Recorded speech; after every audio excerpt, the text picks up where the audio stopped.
संपन्ने ब्राह्मणे, एक ऐसा ब्राह्मण जिसके पास विद्या भी हो, विनम्रता भी हो,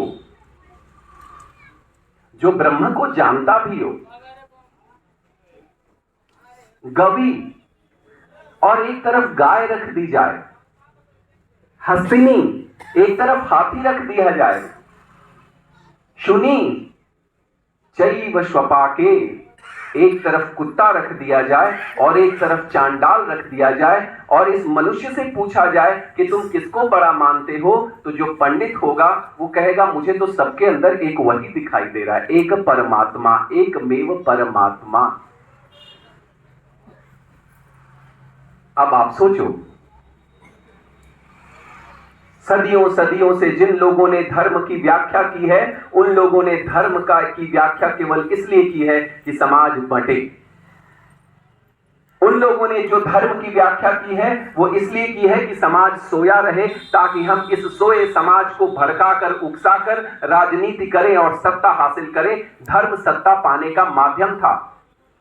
आज अफगानिस्तान में तालिबान लड़ रहा है, पाकिस्तान में मुसलमानों की सरकार है, लेकिन मुसलमानों की एक पार्टी तहरीके तालिबान वहां जाकर बम विस्फोट करती है, पुलिस स्टेशन में जाती है, स्कूलों में जाकर बच्चों को मारती है। मुसलमान मुसलमान से लड़ रहे हैं। किस धर्म का इस्तेमाल कर रहे हैं अब वहां?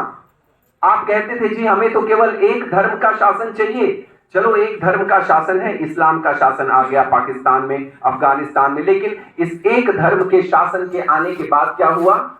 अब एक पार्टी कह रही है तहरीके तालिबान कि जी हम इस्लाम को ज्यादा जानते हैं, हम खलीफा के ज्यादा करीब हैं, हम कुरान के ज्यादा करीब हैं, और दूसरी पार्टी कह रही है नहीं हम ज्यादा करीब हैं। अब झगड़ा किस बात का है?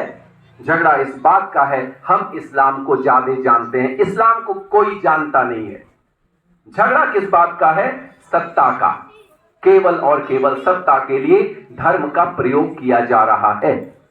इसलिए ये भूल जाना कि इस देश में जिस दिन एक जाति का शासन होगा आप संतुष्ट हो जाएंगे। माफ करिए, जिस दिन इस देश में केवल एक जाति रह जाएगी, उस दिन इस एक जाति में से 10 दल निकलेंगे और वो कहेंगे नहीं हम इस जाति में ये वाले हैं, हम ज्यादा प्योर हैं, हमारा गोत्र प्योर है, और फिर वो एक ही जाति का शासन रहेगा, फिर भी वो आपस में लड़ मरेंगे।